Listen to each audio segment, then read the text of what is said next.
The first time she dropped her translator, I thought it was an accident. The second time, I was pretty sure it was a game.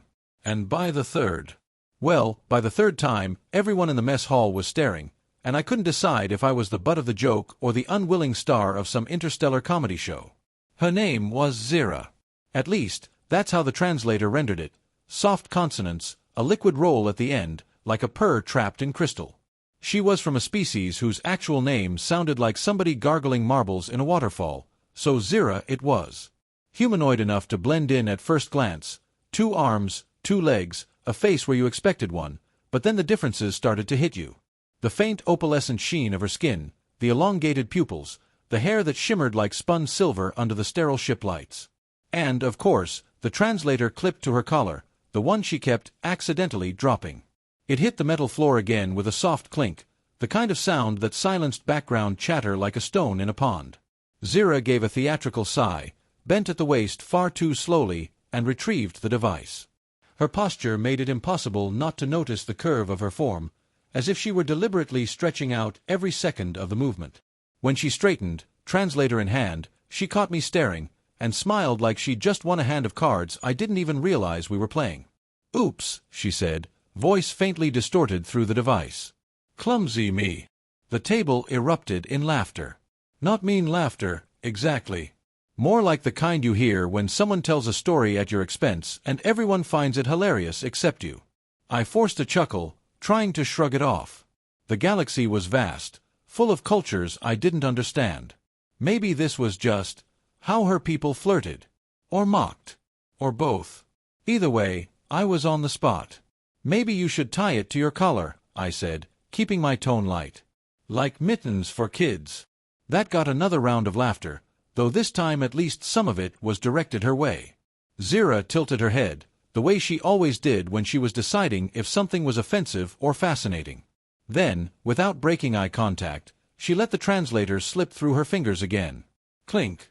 Her grin widened. I buried my face in my food tray. Space travel wasn't supposed to be like this. When I'd signed up for the Terran exchange program, I'd pictured something else entirely. Adventure. Exploration.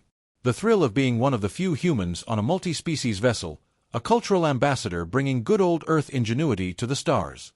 Instead, I'd been assigned to the Krellis Dawn, a long-haul diplomatic carrier, where the greatest danger wasn't alien pirates or hostile planets, but being roasted alive in the cafeteria by my crewmates' sense of humor. The first week had been fine. Awkward, sure. I was the only human among a crew of 30, and cultural missteps were as common as oxygen, but manageable. I'd learned to bow instead of shake hands with the 4-armed trainee. I'd learned not to compliment the shell patterns of the CH lore unless I wanted to be challenged to combat. I'd even learned to stomach something approximating coffee, though it tasted like boiled tar. But Zira was different. From the moment I'd met her, she'd singled me out. Not cruelly, not unkindly, but with a sharpness that felt like being under a magnifying glass. Always watching. Always smiling like she knew something I didn't. And every time the translator hit the floor, I could feel the unspoken message. This is about you. By the time I finished my tray, she'd dropped it 2 more times. Each time slower than the last. Each time her eyes flicked toward me, daring me to react. And each time, I sat there, caught between embarrassment and a stubborn refusal to play along. That night, in my cabin, I replayed the scene in my head. What was I supposed to do? Was she mocking human prudishness? Was this some kind of test of cultural tolerance? Or was I just the unlucky target of her boredom? The hum of the ship did nothing to soothe my nerves. Out here, months from Earth, with no backup, no friendly face, I couldn't afford to be the weirdo who lost his cool over an alien prank. Humans had a reputation to uphold. Resilient. Adaptable. Tough. The last thing I wanted was to be remembered as the Earthling who cracked because someone dropped a translator. But deep down, I had the sinking feeling that this was only the beginning. The next morning proved me right. I walked into the comms bay, yawning, coffee substitute in hand, only to find Zira already there. She was perched on a stool, legs crossed, fiddling with the very same translator that had caused my humiliation. She looked up as I entered, her silver hair catching the glow of the monitors. "Human," she said, using the universal fallback word. She'd never once called me by my name. "You are early." I shrugged. "Couldn't sleep." "Dreams?" she asked, curious. "Annoying neighbors," I muttered. Her pupils widened, an expression I'd learned meant amusement. She tilted her head, then deliberately let the translator slip from her hand. Clink. It bounced on the floor between us. Her eyes locked on mine. "Oops," she purred. This time, no audience. No laughter. Just the two of us, and the translator lying there like a gauntlet thrown down.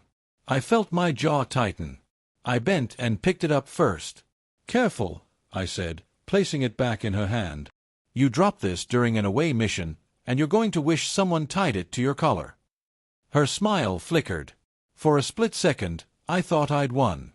But then she leaned in closer, voice dropping to a whisper. "Or maybe," she said, "I drop it because I want you to pick it up." The words hung in the air, heavy and strange. My face burned. Was this a come-on? A cultural ritual? A trap? My brain scrambled for a safe response, but before I could manage one, the comms console beeped with an incoming transmission, saving me from having to figure it out. She turned away, all business again, and I let out a silent sigh of relief. But I knew the reprieve wouldn't last.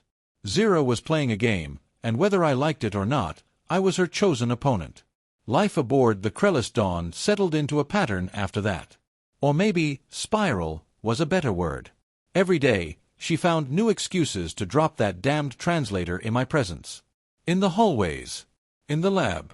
Once, even during a briefing with the captain, though she somehow made it look like an accident then. And every time, she watched me. Testing. Waiting. It became a battle of wills. She dropped it, I ignored it. She bent over slowly. I stared resolutely at the ceiling, the wall, the nearest datapad. The rest of the crew caught on, of course. Word spread fast on a ship with nowhere to go. Soon I couldn't walk into a room without hearing whispered jokes about the humans' training exercises or translator duty. I wanted to sink through the deck plates. But the thing about humans, the thing I kept reminding myself late at night, when embarrassment made my ears burn, is that we adapt. We take what's thrown at us and we make it ours. If Zira wanted to play games, I wasn't going to fold. I was going to learn the rules. So I started watching her back. When she thought no one was looking, her expression shifted. The smile wasn't always mocking. It was curious, thoughtful, even nervous. She wasn't just toying with me. She was studying me, testing my reactions, cataloging my patience. The translator wasn't just a prank. It was a question, one I hadn't figured out yet. And humans, we don't back down from questions. The real turning point came during a routine survey mission. A small shuttle, 3 crew, Zira, myself, and a trainee named Kel. The planet was supposed to be uninhabited, just another chunk of rock to scan for minerals. Easy job. Boring, even. Until the shuttle's comms array glitched on descent, and guess whose translator chose that moment to stop working? Not dropped this time. Not a game. Just a sudden fizz of static, a blink of dead lights, and Zira's words collapsing into liquid nonsense. Kel barked orders in his native tongue, but without the translator, I caught only half of it. We were blind, deaf, and 3 minutes from atmosphere entry. Panic rippled through me. This was it, the nightmare scenario every cadet joked about but no one believed would happen. No translation, no coordination, a failing shuttle heading into unknown territory. My hands clenched the console, brain racing. And then, in the middle of chaos, Zira's eyes met mine. For the first time, she didn't smile. Didn't smirk. Just looked at me with raw urgency, silently pleading for something I didn't yet understand. And in that moment, it hit me. The dropping. The staring. The endless testing. She hadn't been mocking me. She'd been preparing me. She wanted to know if I could handle her without the translator. If I could read her body language, her intent, her unspoken meaning. If humans could bridge the gap when the tech failed. Now the tech had failed. And I was either ready, or we were going to burn up in atmosphere. The shuttle shook violently as we hit the upper atmosphere, rattling every bolt in the hull. Warning lights strobed red across the console, casting Kel's 4 arms into frantic shadows as he slammed commands into the controls. I caught maybe one word in 10, his guttural language half lost in the roar of re-entry and half buried under the fact that I had no working translator. Beside me, Zira's hands flew over her panel. She was calm, or at least calm enough to fake it. Her silver hair floated around her face in the sudden turbulence, her elongated pupils flicking between me and the readings. And then, to my surprise, she reached out, grabbed my wrist, and forced my hand onto a control lever. Her meaning was clear enough. You do this part. I gritted my teeth. All right. I've got it. Of course, she couldn't understand me either, not without the translator. But tone transcends species. She gave the smallest nod, like she trusted me to follow through, and turned back to her station. We worked like that for the next minute, me watching her gestures, guessing what she needed, improvising when I had no clue. Once, she pointed sharply at the stabilizer gauge, then slashed her hand downward. I cut power to one thruster and prayed I wasn't dooming us all. The shuttle lurched, groaned, then smoothed out. Her expression softened. Approval. Relief. It was insane. We were communicating without words, without the crutch of technology. Just instinct, trust, and a hell of a lot of adrenaline. And somehow it was working. But then the ground appeared on the horizon, faster than it had any right to. A barren stretch of jagged rock, broken ridges jutting like knives. The shuttle's nose dipped lower than Kel could correct, alarms shrieking in every language at once. We were going down. Brace. I shouted, even though I knew they couldn't understand me. Some instincts are too deeply human to suppress. The impact slammed me into the restraints, ribs screaming in protest. Metal shrieked. Sparks flew. Then, with a final bone-rattling jolt, we skidded to a halt. Silence, broken only by the hiss of coolant venting into the cabin. For a long moment, no one moved. Then Kel growled something that probably translated to alive, and unbuckled. Zira's chest rose and fell fast, but she gave me a quick nod before checking her systems. I unclipped, every muscle aching, and staggered to my feet. The shuttle was a wreck. Half the panels were dead, the comms array was a tangle of fried circuits, and the only thing working reliably was gravity. Worse, the translator was still a useless brick. If rescue came, we'd have no way to coordinate with the mothership. If locals showed up, we'd have no way to explain ourselves. We were stranded and mute on an alien world. And suddenly, I understood the stakes of Zira's little game with terrifying clarity. The next hours blurred into survival mode. Kel stomped outside to assess damage, his thick exoskeleton shrugging off the still glowing heat of the hull. I busied myself with inventory, ration packs, water filtration units, a few emergency flares. Barely enough for 3, if rescue didn't come quick. Zira floated between us, checking injuries, improvising bandages from what she could scavenge. Every time our eyes met, I felt the same unspoken current. We're in this together. No words. Just trust. But Kel didn't see it that way. He was Trainee, and Trainee didn't deal in trust, they dealt in command chains. Without translators, that command chain snapped. He barked something at me, jabbed a claw toward the wreck, then at the horizon. I caught the gist. He wanted me searching for resources. Yeah, I get it, I muttered. Scout duty. Lucky me. He didn't need the words. My body language must have conveyed enough, because he shoved a ration pack into my chest and stomped back into the shuttle. Zira lingered, her hand brushing mine for a second before she handed me a small beacon, a flashing emergency light. Primitive, but better than nothing. She tilted her head. Her lips moved, shaping words I couldn't parse, but her intent was obvious. Be careful. I gave her a 2-fingered salute. I'll do my best.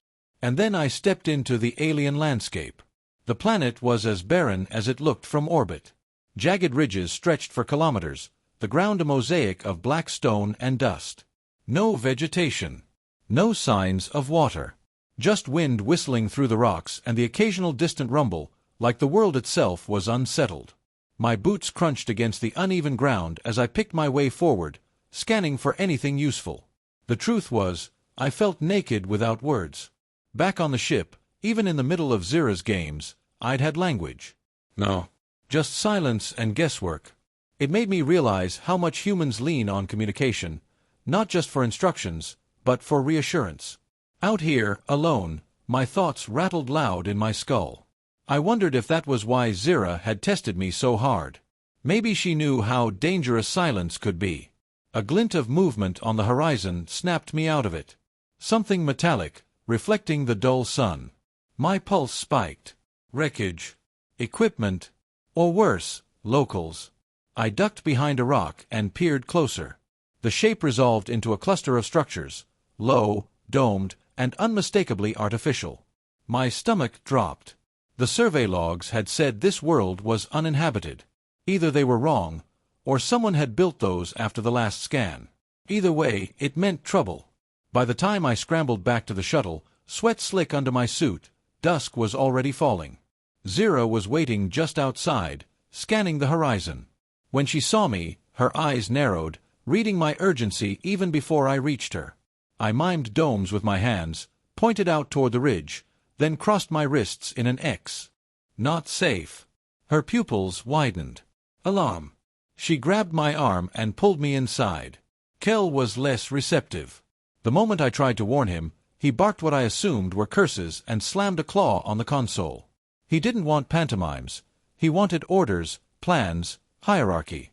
Without words, his frustration was boiling over. The three of us ended up in a shouting match of gestures, Kel jabbing claws at maps, me crossing my arms in refusal, Zira stepping between us like a referee. It would have been funny if it weren't so dire. But in the middle of it, I caught her glance again. That same trust me look. And suddenly, the decision crystallized.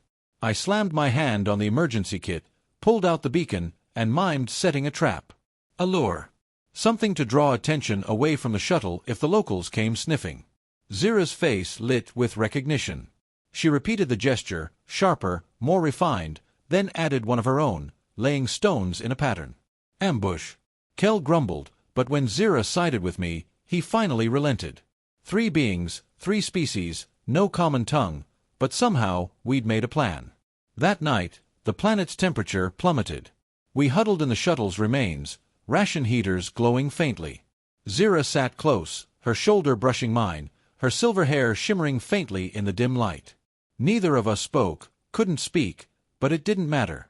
The silence wasn't suffocating anymore. It was shared. Then, outside, a low rumble. Not thunder. Engines. All 3 of us froze.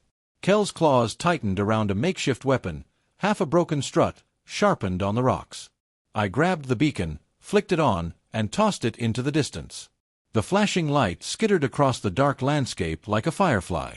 Zira pressed her palm against mine briefly, then crawled to the viewport. Shapes emerged on the horizon. Not domes this time. Figures. Bipedal, armored, weapons slung over their shoulders. Definitely not friendly. My heart hammered. This was it. No words, no translations. Just 3 crash survivors facing whoever the hell lived here. I glanced at Zira. She met my gaze, and in her eyes I read it clear as day. Are you ready? I nodded. Humans are nothing if not stubborn.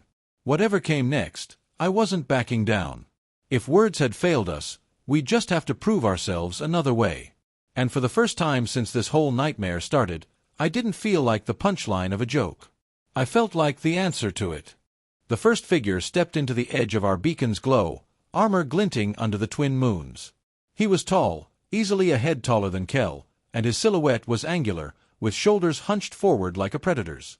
More followed, 6 in total, spreading into a half-circle as they advanced on the wreck. Their weapons looked cobbled together from scavenged tech, but the way they carried them screamed experience. These weren't farmers. They were raiders. Kel growled low in his throat and raised his makeshift spear. Zira touched his arm, murmuring something too soft for me to catch. Without the translator, her words were just melody, but her tone was calming, persuasive. He lowered the spear an inch but kept it ready. I felt the weight of the moment pressing down like gravity. We were outnumbered, unarmed, and stranded. Talking our way out was impossible. Running was impossible. That left only one option: convincing them we weren't worth killing, or making them believe we were more dangerous than we looked. "Okay," I whispered, even though no one could understand. Let's show them what humans do best. I stepped forward before either of my crewmates could stop me. The leader of the raiders snarled something guttural, raising his weapon. I froze, then slowly spread my arms, palms open. Not surrender exactly, but something close enough to keep me alive another minute. I tapped my chest, then pointed to the ground. Crash. Accident. The leader barked a reply I couldn't parse, then gestured sharply. Two of the raiders broke formation, moving toward me. Zira hissed something, half rising to intervene, but I shot her a look, stay back. Her eyes widened, then narrowed with reluctant trust. The two raiders closed in, circling me like wolves. They jabbered at each other, laughing in a way that didn't sound friendly. One poked me in the chest with the barrel of his weapon, hard enough to bruise.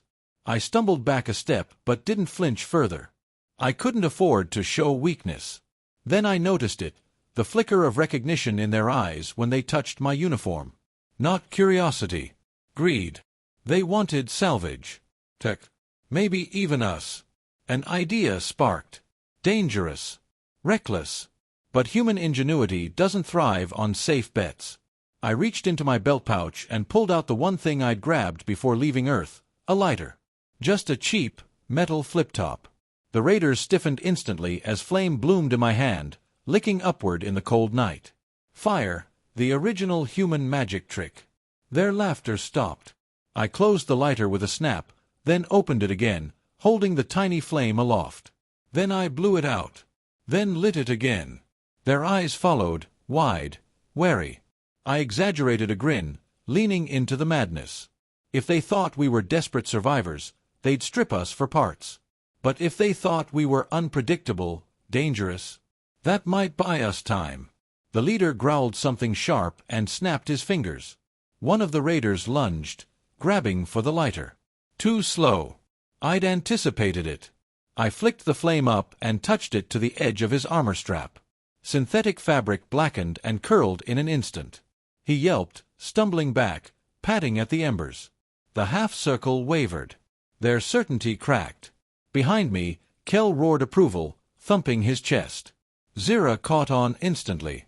She snatched a broken circuit board from the wreck, sparks spitting from the edge, and waved it like a weapon. Together, we looked less like survivors and more like lunatics who might take everyone down with us. The leader hesitated, calculated, then barked a command, and the raiders pulled back, just a few paces, but enough. He wasn't convinced, but he wasn't ready to push either. The standoff stretched long and taut as wire. And then everything went sideways. From the shadows beyond the raiders, more figures appeared. Not armored this time. Smaller. Weaker. Civilians. Families. They weren't raiders at all, they were survivors, refugees clinging to this barren rock. The armed ones weren't looking to plunder us for sport. They were protecting their people. The realization hit me like a gut punch. We'd misread everything. And without translators, there was no way to explain we weren't a threat. The leader barked again, sharper, pointing at the shuttle. His meaning was clear enough. They wanted the wreck. Maybe they needed the tech. Maybe they needed the scrap. But if we resisted, things would turn bloody fast. Kel bristled, unwilling to back down. Zira caught his arm, shaking her head. Her gaze flicked to me. What now? I looked at the civilians huddling in the distance. Thin. Malnourished. Desperate. And then I looked at the beacon still flashing faintly on the ground, its rhythm steady as a heartbeat. The answer crystallized. Slowly, I bent, picked up the beacon, and turned it off. Darkness swallowed us. The raiders flinched, weapons tightening. I raised my hands again, then pointed to the civilians. Then to the beacon. Then I mimed hunger, eating. Zira's pupils widened as she caught on. She repeated the gesture, sharper, clearer. Then Kel, after a long growl of protest, did the same. For a moment, nothing. Then one of the civilians stepped forward. A child. Thin arms clutching a ragged bundle. He placed it on the ground halfway between us. Food, roots, dried meat, whatever scraps they had. An offering. The leader snarled, but the child didn't back down. His eyes locked on mine. I crouched, slowly, carefully, and placed one of our ration packs beside the bundle. I pushed it toward him. He hesitated, then snatched it up and ran back to the others. The leader barked again, furious, but the civilians cheered. They tore open the ration, sharing it eagerly. Something shifted in the air. Zira stepped up beside me, silver hair gleaming in the moonlight. She spread her hands wide, palms up, a universal gesture of peace. Then she pointed to herself. To me. To Kel. Then to the civilians. Together. The leader stared, torn between pride and need. His people had made the choice for him, though. They were already eating, already looking at us with hope instead of fear. Finally, with a guttural snarl, he lowered his weapon. The standoff broke. The hours that followed were a blur of tense cooperation. We shared rations. They shared water.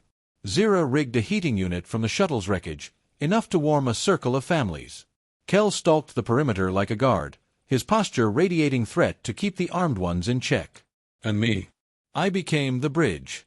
Not through words, through gestures, drawings scratched in the dust, simple exchanges of goods. Fire, food, warmth, basic things, but enough to turn enemies into allies, at least for the night. Sitting by the flames, I felt Zira's gaze on me again. Not mocking this time. Not testing. Just steady, thoughtful. She leaned close and murmured something soft, musical. No translator, no understanding, but I knew what she meant. This is why I tested you. Because in the end, words fail. Tech fails. What's left is instinct. Ingenuity. Humanity. And against all odds, humanity was winning. But even as I let myself breathe, I knew it wasn't over. The Krellis Dawn had no idea where we were. The locals weren't going to let us keep the shuttle intact. And Dawn would bring new challenges.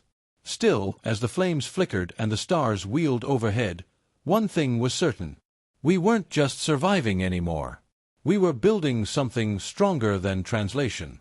The first rays of dawn cut across the rocky ridges, turning the barren world gold. Smoke from our makeshift fire drifted skyward, curling into the pale air. The refugees stirred from their huddled sleep, children rubbing eyes, adults already back to work patching equipment, checking weapons, preparing for whatever daily struggle awaited them. We sat apart, 3 crash survivors in the shell of a shuttle, but the boundary between us and them had blurred. They weren't enemies anymore. Not exactly friends either, but something in between, an uneasy alliance forged in necessity. Kel paced like a caged predator, his 4 arms twitching restlessly. He wanted rescue. He wanted control. Every minute wasted here was an insult to his trainee pride. Zira watched the civilians with quiet fascination. Her head tilted as she tracked their body language, their interactions. No translator. No words. Just observation. She looked, in that moment, less like a warrior and more like a scholar, absorbing the truth of them. Me. I was stuck in the middle, as always. Human. The one species that didn't specialize in anything but somehow managed to dabble in everything. We weren't the strongest, the fastest, the smartest. But we were stubborn, adaptable, and willing to make fools of ourselves until something worked. And somehow, that had made me the hinge holding all of this together. The real problem surfaced once the leader of the armed group made his demands. He jabbed a clawed finger toward the shuttle. Then to his people. Then to the horizon, miming a journey. His meaning was crystal clear. They wanted the shuttle stripped, maybe even dragged back to their domes. Our lifeline, their survival. Kel erupted instantly. He bellowed, baring fangs, slamming one claw into the shuttle wall hard enough to dent it. No translation needed to understand his message. Over my dead body. The leader roared back, weapons raised. The fragile piece teetered on the edge of collapse. Civilians screamed. Children scrambled for cover. Zira jumped between them, her arms wide, her silver hair whipping in the wind. She shouted something sharp, commanding. Her voice carried the weight of authority, even if no one understood the words. The noise died down to a low simmer. But it wouldn't hold. Her eyes darted to me. Do something. I swallowed hard, my mind racing. What could we give them that wasn't the shuttle? Something that would keep them alive without dooming us. I remembered the way their faces had lit when the ration pack tore open. The way the children had passed crumbs between them with reverence. Food was survival here. Slowly, deliberately, I rummaged through our packs and pulled out one of the last ration bricks. I held it aloft. Then I pointed to the refugees, to the children, and pressed my palm flat over my chest. "We'll share." The leader's eyes narrowed. Suspicion. Pride. But behind him, civilians whispered, gestured, urged. Hunger overrode pride every time. I broke the ration in half, tossed one piece toward the civilians, and handed the other to Kel. He snarled, but I locked eyes with him, silent plea clear as day. He could cling to pride and doom us, or bend, just this once. After a long, tense moment, he shoved the food into the leader's chest. A trainee eye offering, grudging but real. The leader froze, shocked. And then, slowly, he accepted. The standoff cracked open. That was the turning point. We spent the next day teaching them how to stretch the food with roots, how to light controlled fires with scraps from the shuttle. They showed us where they stored water, deep underground, guarded by complex stone mechanisms. We traded skills in silence, gestures becoming fluent. It wasn't perfect, but it was survival. By nightfall, the refugees no longer looked at us with fear. They looked at us with something closer to hope. But hope didn't fix our shuttle. Zira sat beside me as I tried to rewire the comms array for the 100th time. Her long fingers brushed wires aside with surgical precision, but the circuits were fried beyond repair. She murmured something soft, almost regretful. I didn't need translation to know. It won't work. I slumped back, exhausted. So we're stuck. She tilted her head, studying me. Then she reached into her collar and unclipped the translator, the one that had started all of this. She turned it over in her hands, cracked casing sparking faintly. Then she offered it to me. I frowned. What am I supposed to do with? And then I realized. The shuttle's comms were toast.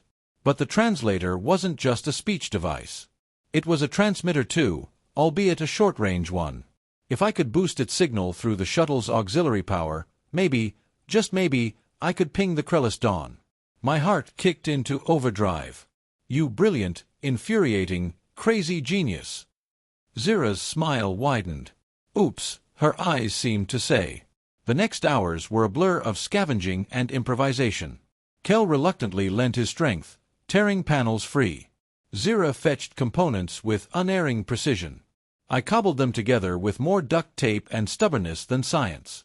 Finally, I rigged the translator into the shuttle's emergency array, crossed my fingers, and hit transmit. Static. A hiss.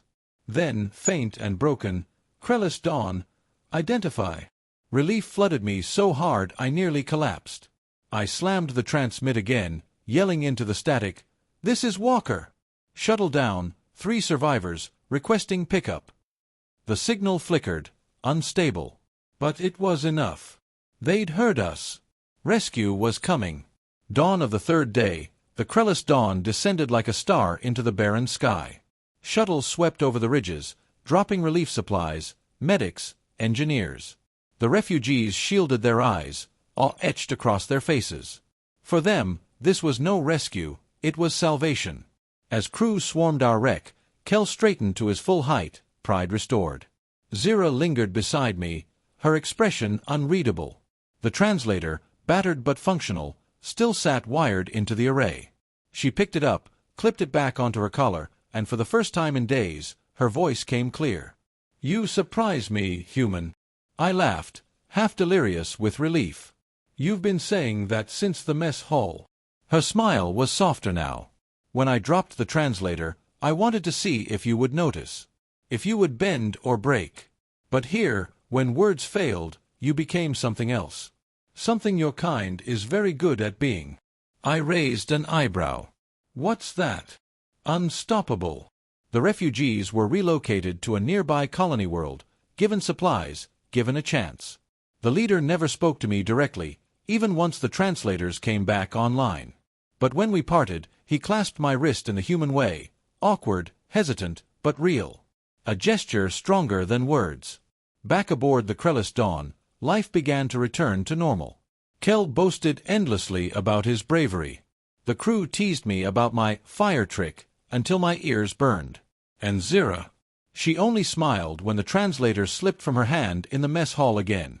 This time, I bent first, picked it up, and pressed it back into her palm without a word. Her smile widened. "Oops," she murmured. But there was no mockery in it anymore. Only recognition. Later, lying awake in my bunk, I thought about what we'd survived. About how fragile technology could be, how fragile language could be.